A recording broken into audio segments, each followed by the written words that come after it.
ಹಾಲಿ ಸಚಿವರನ್ನೇ ಕಣಕ್ಕೆ ಇಳಿಸುತ್ತಾ ಕಾಂಗ್ರೆಸ್.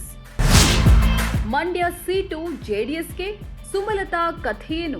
ವಿಜಯ ಕರ್ನಾಟಕ ವೀಕ್ಷಕರಿಗೆ ನಮಸ್ಕಾರ. ನಾನು ಅನುಜಾ ಬುರ್ಗೆ. ಲೋಕಸಭಾ ಚುನಾವಣೆಗೆ 3 ತಿಂಗಳು ಬಾಕಿ ಇದಾವೆ. ಎಲ್ಲಾ ರಾಜಕೀಯ ಪಕ್ಷಗಳು ಚುನಾವಣೆಗೆ ಸಿದ್ಧತೆಯನ್ನ ನಡೆಸೋದ್ರಲ್ಲಿ ಬ್ಯುಸಿ ಆಗಿದೆ.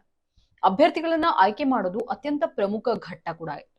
ಹೀಗಾಗಿ ರಾಜಕೀಯ ಪಕ್ಷಗಳು ಮೊದಲು ಅಭ್ಯರ್ಥಿಗಳ ಫೈನಲ್ ಮಾಡೋದಕ್ಕೆ ಮುಂದಾಗಿದ್ದಾವೆ. ಕರ್ನಾಟಕ ರಾಜ್ಯದ ಮಟ್ಟಿಗೆ ಹೇಳೋದಾದ್ರೆ ಎಲ್ಲ 28 ಕ್ಷೇತ್ರಗಳಲ್ಲೂ ಕೂಡ ಕಾಂಗ್ರೆಸ್ ಪಕ್ಷ ತನ್ನ ಅಭ್ಯರ್ಥಿಗಳ ಕಣಕ್ಕೆ ಇಳಿಸಬೇಕಾಗಿದೆ. ಇತ್ತ ಬಿಜೆಪಿ ಹಾಗೇನೆ ಜೆಡಿಎಸ್ ಮೈತ್ರಿ ಆಗಿರುವ ಹಿನ್ನೆಲೆಯಲ್ಲಿ ಬಿಜೆಪಿಗೆ ಎಷ್ಟು ಸ್ಥಾನ, ಜೆಡಿಎಸ್ಗೆ ಎಷ್ಟು ಸ್ಥಾನ ಅನ್ನೋದು ಭಾರಿ ಕುತೂಹಲನ ಕೂಡ ಕೆರಳಿಸಿದೆ. ಹಾಗಾದ್ರೆ ಯಾರಿಗೆ ಟಿಕೆಟ್ ಮಿಸ್ ಆಗ್ಬೋದು, ಯಾವೆಲ್ಲ ಹೊಸ ಮುಖಗಳು ಎಂಟ್ರಿ ಕೊಡಬಹುದು ಅನ್ನುವಂತಹ ಪ್ರಶ್ನೆಗಳು ಕೂಡ ಎದುರಾಗಿದ್ದಾವೆ. ಈ ಕುರಿತ ಕಂಪ್ಲೀಟ್ ಡೀಟೇಲ್ಸ್ ಎಲ್ಲಿದೆ. ಕಾಂಗ್ರೆಸ್ಗೆ ಅಭ್ಯರ್ಥಿ ಆಯ್ಕೆಯೇ ಸವಾಲು. 2019ರ ಲೋಕಸಭಾ ಚುನಾವಣೆಯಲ್ಲಿ ರಾಜ್ಯದ ಒಟ್ಟು 28 ಕ್ಷೇತ್ರಗಳ ಪೈಕಿ 25 ಕ್ಷೇತ್ರಗಳಲ್ಲಿ ಬಿಜೆಪಿ ಗೆಲುವು ಸಾಧಿಸಿತ್ತು. ತಲಾ 1 ಕ್ಷೇತ್ರಗಳು ಕಾಂಗ್ರೆಸ್, ಜೆಡಿಎಸ್ ಹಾಗೂ ಪಕ್ಷೇತರರ ಪಾಲಾಗಿದ್ವು. ಇನ್ನು ಕಳೆದ ಚುನಾವಣೆಯಲ್ಲಿ ಕಾಂಗ್ರೆಸ್ ಹಾಗೆಯೇ ಜೆಡಿಎಸ್ ಚುನಾವಣಾ ಪೂರ್ವ ಮೈತ್ರಿಯನ್ನ ಮಾಡಿಕೊಂಡಿದ್ವು. ಈ ಬಾರಿ ಜೆಡಿಎಸ್ ಪಕ್ಷ ಬಿಜೆಪಿ ಕೈ ಹಿಡಿದಿದೆ. ಇನ್ನು ಕಾಂಗ್ರೆಸ್ ಪಕ್ಷ ಇಂಡಿಯಾ ಮೈತ್ರಿಕೂಟದ ಅಂಗ ಪಕ್ಷ ಆಗಿದ್ರೂ ಕೂಡ ಕರ್ನಾಟಕದ ಮಟ್ಟಿಗೆ ಕಾಂಗ್ರೆಸ್ ಹೊರತುಪಡಿಸಿದ್ರೆ ಇಂಡಿಯಾ ಮೈತ್ರಿಕೂಟದ ಬೇರೆ ಯಾವ ಪಕ್ಷ ಕೂಡ ಪ್ರಬಲ ನೆರೆ ಹೊಂದಿಲ್ಲ. ಹೀಗಾಗಿ ರಾಜ್ಯದ ಎಲ್ಲ 28 ಕ್ಷೇತ್ರಗಳಲ್ಲೂ ಕಾಂಗ್ರೆಸ್ ಪಕ್ಷ ಅಭ್ಯರ್ಥಿಗಳನ್ನ ಕಣಕ್ಕೆ ಇಳಿಸಬೇಕಾಗಿದೆ. ಈ ಹಂತದಲ್ಲಿ ಅಭ್ಯರ್ಥಿಗಳ ಆಯ್ಕೆ ಕಾಂಗ್ರೆಸ್ ಪಕ್ಷಕ್ಕೆ ಒಂದು ದೊಡ್ಡ ಸವಾಲು. ಕೆಪಿಸಿಸಿ ಅಧ್ಯಕ್ಷರು ಆಗಿರುವಂತಹ ಡಿಸಿಎಂ ಡಿಕೆ ಶಿವಕುಮಾರ್ ಅವರ ಪ್ರಕಾರ ರಾಜ್ಯದ 28 ಕ್ಷೇತ್ರಗಳ ಪೈಕಿ ಕೆಲವು ಕ್ಷೇತ್ರಗಳಲ್ಲಿ ಕಾಂಗ್ರೆಸ್ ಪಕ್ಷದ ಟಿಕೆಟ್ಗಾಗಿ 8 ರಿಂದ 10 ಆಕಾಂಕ್ಷಿಗಳು ಇದ್ದಾರಂತೆ. ಇನ್ನು ಅಭ್ಯರ್ಥಿಗಳ ಕೊರತೆ ಇಲ್ಲವೇ ಇಲ್ಲ ಅಂತ ಹೇಳಿರುವಂತಹ ಡಿಕೆಶಿ ಎಲ್ಲಾ ಕ್ಷೇತ್ರಗಳಲ್ಲೂ ಕನಿಷ್ಠ 3 ರಿಂದ 4 ಮಂದಿ ಕಾಂಗ್ರೆಸ್ ಟಿಕೆಟ್ ಬಯಸ್ತಾ ಇದ್ದಾರೆ ಅಂತ ಹೇಳಿದ್ದಾರೆ.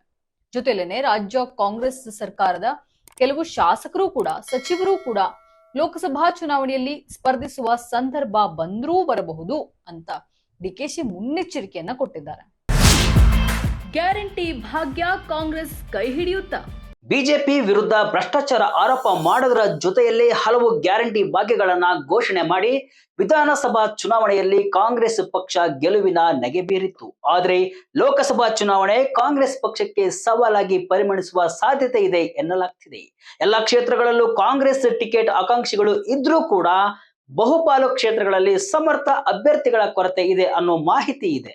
ರಾಜ್ಯದ ಸುಮಾರು 15 ರಿಂದ 20 ಕ್ಷೇತ್ರಗಳಲ್ಲಿ ಇಡೀ ಕ್ಷೇತ್ರಕ್ಕೆ ಪರಿಚಿತರಾದ ಹಾಗೂ ವರ್ಚಸ್ಸು ಹೊಂದಿರುವ ಅಭ್ಯರ್ಥಿಗಳು ಇಲ್ಲ ಅನ್ನೋ ಮಾಹಿತಿ ಕೂಡ ಸಿಗ್ತಾ ಇದೆ. ಆಯಾ ಜಿಲ್ಲೆಗಳ ಉಸ್ತುವಾರಿ ಸಚಿವರು ನೀಡಿರುವ ವರದಿಗಳ ಅವಲೋಕನದ ವೇಳೆ ಈ ಸಂಗತಿ ಬಯಲಾಗಿದೆ. ಅಭ್ಯರ್ಥಿಗಳನ್ನ ಅಂತಿಮಗೊಳಿಸುವ ಸವಾಲನ್ನ ಹೊತ್ತಿರುವ ರಾಜ್ಯ ಕಾಂಗ್ರೆಸ್ ನಾಯಕರು ಜನವರಿ 4 ಗುರುವಾರದಂದು ದಿಲ್ಲಿಗೆ ತೆರಳಲಿದ್ದಾರೆ. ಸಿಎಂ ಸಿದ್ದರಾಮಯ್ಯ ಹಾಗೂ ಡಿಸಿಎಂ ಡಿಕೆಶಿ ಅವರಿಗೆ ಹೈಕಮಾಂಡ್ ಬುಲಾವ್ ನೀಡಿದೆ. ಈ ವೇಳೆ ಅಭ್ಯರ್ಥಿಗಳ ಆಯ್ಕೆ ವಿಚಾರವಾಗಿ ಸಮಗ್ರ ಚರ್ಚೆ ನಡೆಯುವ ಸಾಧ್ಯತೆ ಇದೆ. ಒಂದು ವೇಳೆ ಕೆಲವು ಕ್ಷೇತ್ರಗಳಲ್ಲಿ ಹಾಲಿ ಸಚಿವರೇ ಸ್ಪರ್ಧೆ ಮಾಡಬೇಕು ಅಂತ ಹೈಕಮಾಂಡ್ ತೀರ್ಮಾನ ಕೈಗೊಂಡ್ರೆ ಪಕ್ಷದ ಹಿತದೃಷ್ಟಿಯಿಂದ ಸಚಿವರು ತಮ್ಮ ಪಟ್ಟ ಬಿಟ್ಟುಕೊಡಲು ಸಿದ್ಧರಾಗಬೇಕಾಗಿದೆ. ಒಂದು ವೇಳೆ ಸಚಿವ ಸ್ಥಾನ ತೊರೆಯಲು ಇಷ್ಟವಿಲ್ಲ ಅಂತಾದ್ರೆ ಸಮರ್ಥ ಅಭ್ಯರ್ಥಿಯನ್ನ ಗುರುತಿಸಿ ಅವರ ಗೆಲುವಿಗೆ ಶ್ರಮಿಸಬೇಕಿದೆ. ಬಿಜೆಪಿ ಜೆಡಿಎಸ್ ಸೀಟು ಹಂಚಿಕೆ ಕಥೆ ಏನಾಯ್ತು? ಇನ್ನು ಕೆಲವು ದಿನಗಳ ಹಿಂದೆ ಅಷ್ಟೇ ದೇವೇಗೌಡ ಅಂಡ್ ಸನ್ಸ್ ಜೊತೆ ಪ್ರಧಾನಿ ಮೋದಿ ಮಾತುಕತೆಯನ್ನ ನಡೆಸಿದ್ದಾರೆ. ಫೋಟೋ ಶೂಟ್ ಕೂಡ ನಡೆದಿದೆ. ಜೊತೆಲೇನೆ ಸೀಟು ಹಂಚಿಕೆ ಕುರಿತಾದಂತಹ ಮಾತುಕತೆಗೂ ಚಾಲನೆ ಸಿಕ್ಕಿದೆ. ಬಿಜೆಪಿ ರಾಷ್ಟ್ರಾಧ್ಯಕ್ಷ ಜೆಪಿ ನಡ್ಡಾ ಹಾಗೂ ಕೇಂದ್ರ ಗೃಹ ಸಚಿವ ಅಮಿತ್ ಶಾ ಅವರೊಂದಿಗೆ ಜೆಡಿಎಸ್ ನಾಯಕರು ಪ್ರತ್ಯೇಕ ಮಾತುಕತೆಯನ್ನ ಕೂಡ ನಡೆಸಿದ್ದಾರೆ. ಜೆಡಿಎಸ್ ನಾಯಕರ ಮಾತುಕತೆಯ ಬಳಿಕ ಬಿಜೆಪಿ ರಾಜ್ಯಾಧ್ಯಕ್ಷ ಬಿವೈ ವಿಜಯೇಂದ್ರ ಕೂಡ ಅಮಿತ್ ಶಾ ಅವರನ್ನ ಭೇಟಿ ಮಾಡಿದ್ದಾರೆ.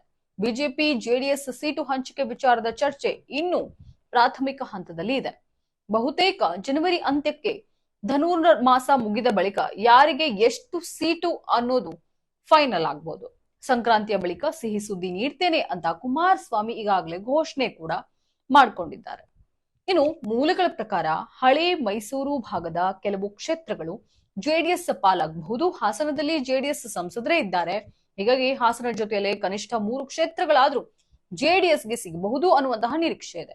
ಕಳೆದ ಲೋಕಸಭಾ ಚುನಾವಣೆಯಲ್ಲಿ ಭಾರಿ ಜಿದ್ದಾಜಿದ್ದಿನ ಸ್ಟಾರ್ ಕ್ಷೇತ್ರವಾಗಿದ್ದ ಮಂಡ್ಯ ಕೂಡ ಜೆಡಿಎಸ್ ಕೈವಶ ಆಗಬಹುದು ಅನ್ನುವಂತಹ ಮಾತುಗಳು ಕೂಡ ಕೇಳಿ ಬರ್ತಾ ಇದ್ದಾವೆ. ಇತ್ತ ಬೆಂಗಳೂರು ಉತ್ತರ ಲೋಕಸಭಾ ಕ್ಷೇತ್ರದ ಕಥೆ ಏನು ಅನ್ನೋದು ಭಾರಿ ಕುತೂಹಲ ಕೆರಳಿಸಿದೆ.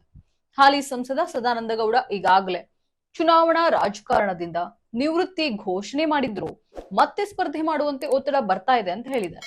ಹೀಗಾಗಿ ಈ ಕ್ಷೇತ್ರಕ್ಕೆ ಬಿಜೆಪಿ ಹೊಸ ಮುಖಕ್ಕೆ ಮಣೆ ಹಾಕತ್ತೋ, ಸದಾನಂದ ಗೌಡರಿಗೆ ಟಿಕೆಟ್ ಕೊಡುತ್ತೋ ಅನ್ನೋ ಪ್ರಶ್ನೆ ಎದ್ದಿದೆ. ಮಂಡ್ಯದಲ್ಲಿ ಜೆಡಿಎಸ್ ಅಭ್ಯರ್ಥಿ ಕಣಕ್ಕಿಳಿದರೆ ಸುಮಲತಾ ಕಥೆ ಏನು? 2019 ಲೋಕಸಭಾ ಚುನಾವಣೆ ವೇಳೆ ಪಕ್ಷೇತರ ಅಭ್ಯರ್ಥಿಯಾಗಿ ಕಣಕ್ಕೆ ಇಳಿದಿದ್ದ ಸುಮಲತಾ ಅವರಿಗೆ ದರ್ಶನ್ ಯಶ್ ಬಲ ತುಂಬಿದ್ರು. ಪ್ರಚಾರ ಕಣದಲ್ಲಿ ಅಬ್ಬರಿಸಿದ್ರು. ಹೀಗಾಗಿ ಭರ್ಜರಿ ಗೆಲುವು ಸಾಧಿಸಿದ ಸುಮಲತಾ 2023 ವಿಧಾನಸಭಾ ಚುನಾವಣೆ ವೇಳೆಗೆ ತಮ್ಮ ಬೆಂಬಲವನ್ನ ಬಿಜೆಪಿಗೆ ಘೋಷಿಸಿದ್ರು. ಹೀಗಾಗಿ 2024 ಲೋಕಸಭಾ ಚುನಾವಣೆಯಲ್ಲಿ ಸುಮಲತಾ ಬಿಜೆಪಿ ಅಭ್ಯರ್ಥಿಯಾಗಿ ಕಣಕ್ಕೆ ಇಳಿಯಬಹುದು ಅನ್ನೋ ನಿರೀಕ್ಷೆ ಇತ್ತು. ಆದ್ರೆ ಬಿಜೆಪಿ ಜೆಡಿಎಸ್ ಪಕ್ಷಗಳು ಚುನಾವಣಾ ಪೂರ್ವ ಮೈತ್ರಿ ಮಾಡಿಕೊಂಡಿರುವ ಹಿನ್ನೆಲೆಯಲ್ಲಿ ಮಂಡ್ಯ ಕ್ಷೇತ್ರ ಜೆಡಿಎಸ್ ಪಾಲಾಗುವ ಸಾಧ್ಯತೆ ಇದೆ. ಆಗ ಸುಮಲತಾ ಅವರು ಕ್ಷೇತ್ರ ಕಳೆದುಕೊಳ್ಳಬೇಕಾಗುತ್ತೆ. ಒಂದು ವೇಳೆ ಸುಮಲತಾ ಅವರು ಬಿಜೆಪಿ ಅಭ್ಯರ್ಥಿಯಾಗಿ ಮಂಡ್ಯದಿಂದ ಕಣಕ್ಕೆ ಇಳಿಯದೆ ಹೋದ್ರೆ ಮತ್ತೆ ಕ್ಷೇತ್ರ ಅಭ್ಯರ್ಥಿಯಾಗಿ ಸ್ಪರ್ಧೆ ಮಾಡುವ ಸಾಧ್ಯತೆ ಇದೆ. ಅಥವಾ ಕೊನೆ ಕ್ಷಣದಲ್ಲಿ ಬಿಜೆಪಿ ವರಿಷ್ಠರ ಮನವಿಗೆ ಮಣಿದು ಚುನಾವಣಾ ಕಣದಿಂದ ಹಿಂದೆ ಸರಿಯಬಹುದು. ಇತ್ತ ಮಂಡ್ಯದಿಂದ ಜೆಡಿಎಸ್ ಅಭ್ಯರ್ಥಿಯಾಗಿ ಸ್ಪರ್ಧೆ ಮಾಡುವುದಕ್ಕೆ ಸಿಎಸ್ ಪುಟ್ಟರಾಜು ಸಜ್ಜಾಗಿದ್ದಾರೆ. ಆದ್ರೆ ಕಾಂಗ್ರೆಸ್ ಪಕ್ಷಕ್ಕೆ ಸಮರ್ಥ ಅಭ್ಯರ್ಥಿಗಳೇ ಇಲ್ಲ. ಹೀಗಾಗಿ ಸಚಿವ ಚೆಲುವರಾಯ ಸ್ವಾಮಿ ಅವರಿಗೆ ಮಂಡ್ಯದಿಂದ ಸ್ಪರ್ಧೆ ಮಾಡುವಂತೆ ಕಾಂಗ್ರೆಸ್ ಹೈಕಮಾಂಡ್ ಹೇಳಬಹುದು ಎನ್ನಲಾಗ್ತಿದೆ. ಅಂತಿಮವಾಗಿ ಏನಾಗಲಿದೆ ಅನ್ನೋದು ಭಾರಿ ಕುತೂಹಲ ಕೆರಳಿಸಿದೆ. ಇದು ವಿಜಯ ಕರ್ನಾಟಕ ವೆಬ್ನ ಇವತ್ತಿನ ಎಕ್ಸ್ಪ್ಲೇನರ್ ನ್ಯೂಸ್ ವಿಡಿಯೋ ಆಗಿತ್ತು. ಇದೇ ರೀತಿಯ ಹಲವು ವಿಶ್ಲೇಷಣೆ, ಮಾಹಿತಿ ಅಷ್ಟೇ ಅಲ್ಲ, ಮನೋರಂಜನೆಯ ವಿಡಿಯೋಗಳಿಗಾಗಿ Vijaya Karnataka website, Facebook, YouTube ಅನ್ನು ಫಾಲೋ ಮಾಡಿ. ಧನ್ಯವಾದ.